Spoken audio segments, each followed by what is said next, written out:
Good morning, good afternoon, and good evening, everybody. How are y'all all doing? It's so good to see all of y'all. I had somebody make a suggestion to me. I am trying to make a run at being an author, and I don't know how to advertise myself that well yet, and I don't have that much money. When I start making more money at this, I can do better. But for now, it's starting out with this YouTube page. So I want people's opinion on whether they like this video or not. So please feel free to put comments in the comment section below. And if you like this content, please hit the like button and share it.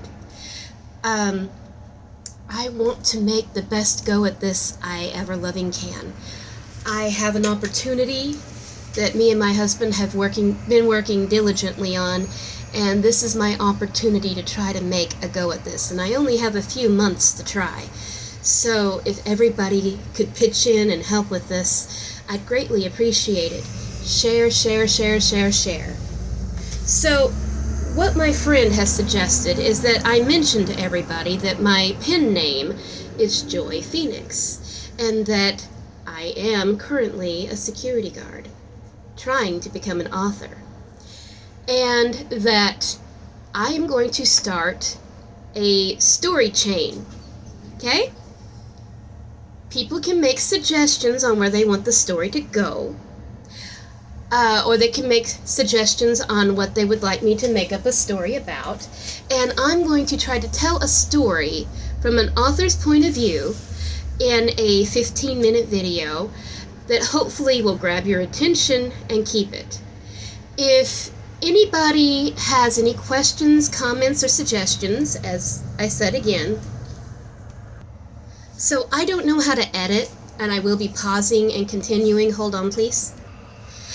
Okay, so I do apologize. I am at work again, and I'll have to be pausing this video because I don't know how to do any of the editing or anything yet, and I'm taking it step per step.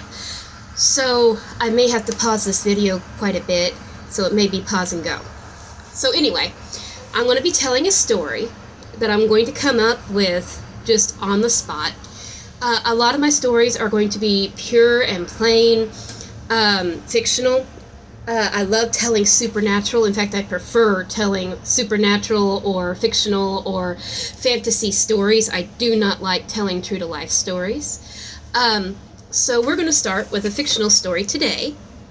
And we'll see what comments I get, and I will try to make another video tomorrow off of the comments I get. If I don't get any comments, then it'll be another video similar to this. Either I will continue on the story, or I will start a new story. It depends on how many likes, comments, suggestions I get. How does this sound? Got your attention yet? If I'm talking too fast, I apologize. Again, like I said, I'm at work, so I'm trying to get all this out quickly. Plus, I don't want my entire 15 minutes to be my intro. So again, story by me, Joy Phoenix. This is not a story that I have written down. This is a story I'm coming up with off the cuff. So, what are we going to tell a story about today? Today, we're going to talk about a woman that is highly adventurous, but is stuck at home, and she wants to find something other to do than to sit at home. She thinks about it. Her husband's at work, her kids are at school. What would be the best thing for her to do? What she does is decide to go swimming. She's just going to go to the river or the lake for a little while, float in the water, enjoy the feel of the water, and if she can find a nice secluded spot, nobody will see her in her bathing suit. You know, us mamas and our mama bodies, we don't necessarily like people seeing us in our bathing suits, and swimming in a t-shirt ain't all that comfortable. It holds you back, it confines you. So, getting to swim by yourself in the water is always a big thing. That's why a lot of people like having their own pools. You can put up your fencing around the backyard, and people don't see you getting in and out of the pool. They don't see your flab hanging or your cellulite showing. So people will do that. Well, this particular lady doesn't have a pool. So she decides that she's going to go down to the river. She finds a good spot where there's other people swimming, because you never really want to swim by yourself in a live body of water. You know why? There's things living in the water. She doesn't really pay too much attention. She goes out in the water, deciding that she's just going to flaunt it. She doesn't care. She doesn't know the people that's there. There's no kids. So she's wearing just a regular one-piece bathing suit. She's a larger woman, but we're not going to say she's, I don't like using the word fat unless you're saying P-H-A-T, because, pretty hot and tempting. So you won't catch me using that word very often, although sometimes certain characters need that description. But this particular lady, she's not skinny, she's not fat, she's regular onboarding weight, okay? She's a little embarrassed of what she has, but she's already married, she's not trying to attract anybody, she doesn't know the people that's there, so she walks out into the water. As she's walking out, the water feels good on her skin, and the more she walks in, the more relaxed she's feeling. She lays back and she's floating. She hears the people splashing and messing around. She hears them getting in and out of the water, but she's enjoying the float. The feel of the waves lapping at her, the boats going by causing waves, causing her to ride up and down. She is basically, people float on their backs if there are people watching this that don't understand what I'm talking about. Instead of having a floaty or anything, you yourself are the floaty. So this is what this particular lady is doing. And I'm not going to give more description to this lady than I have to, so this is about as far as I'm going to go on it. I don't want to give this lady any further description unless I was to take this story further. This is a short story, so let's continue. As she's floating in the water, as I said, she hears the kids getting in and out of the water, and she's enjoying floating, riding the waves, the water lapping against her skin, the sun beating down on her. She closes her eyes. She turns over every now and then to cool off her face so that she's not burning. This is one of those women that really love to tan, and she's not going to burn. She's got her skin trained well enough, but she has to turn over in the water every now and then just to cool off. She dives down, and she's just messing around in the water on her own. As she's doing this, she's floating in a lake, say in Oklahoma or in Kansas or in Florida. She's in the swimming area where she should be safe. There's other people in the water. Everything should be a-okay there, but she does notice a large log floating in the water. It's long, black, and sleek, and she doesn't really think too much of it, but she does keep her distance because, there can be things under it. Kind of like me, personally, when I go to the lake, I won't swim anywhere around a dock because I'm terrified of snakes nesting under it. Because my brother said something to me when I was little. So I can't even dangle my feet off a dock. I am too scared of being bit by a snake. It's an otherworldly feeling to have that fear, I know, and I'm deathly afraid of snakes. I can't touch a snake. There's a snake in the same area as me. I'm up on top something, and if it was to climb up at me, I'd learn how to fly. My husband thinks it's hilarious at times because we have had snakes get in the house, and the first thing I'm usually on top of is his shoulders or the bed. Because I have been known to find ways to get on top of a refrigerator if something like that was to happen, and then I can't get back down, and I'm a larger woman, so can we say pancake if Daddy helps me down? Anyway, back to the lady in the water. She doesn't notice. All she hears is the splashing and the screaming as people get out of the water, and she thinks people are still playing. She's not paying attention.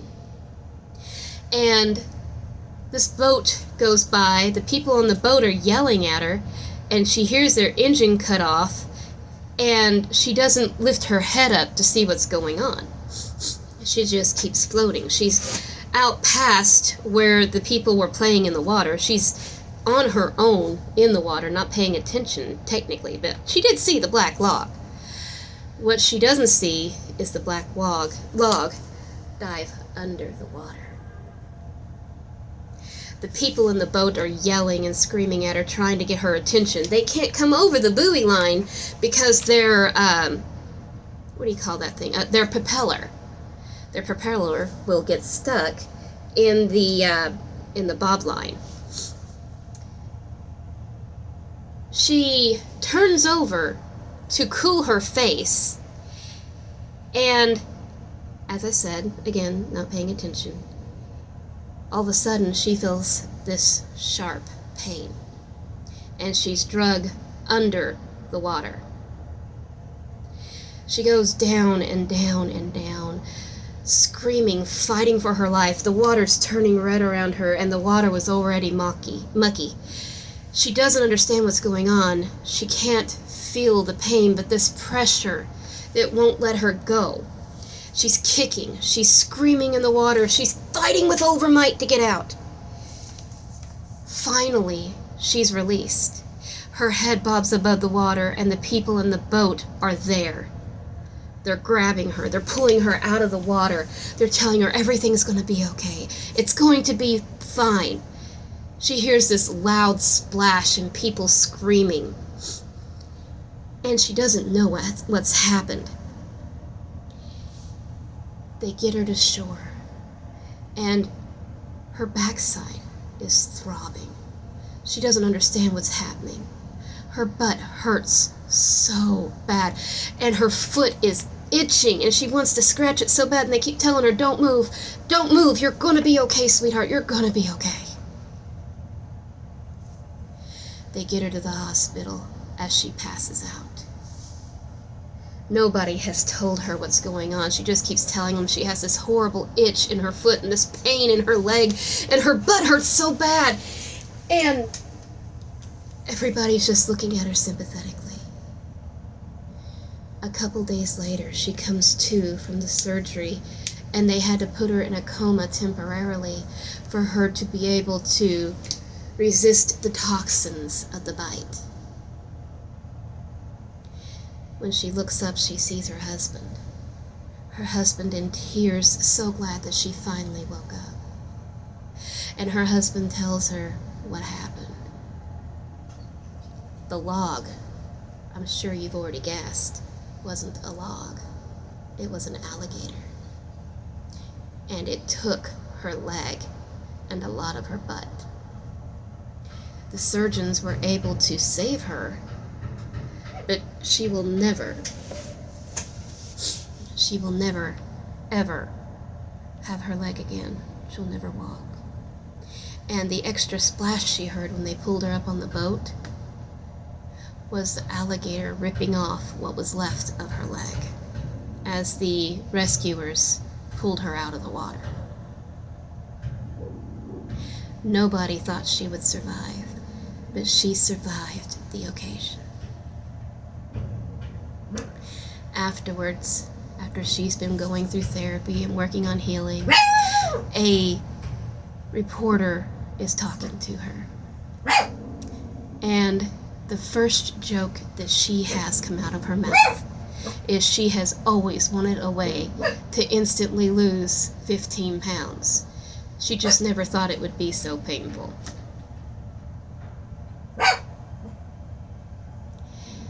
I hope everybody enjoyed the story. I look forward to telling you more. I have a slew of them in my mind. Please, again, if you like the story, please comment below, hit the like button, and share. And let's see how many people appreciate my kind of storytelling. And again, this is off the cuff, not a written story. No editing, no titles, just for fun. Let's see what people have to say. Have a nice day. Good morning, good afternoon, good evening, and good night.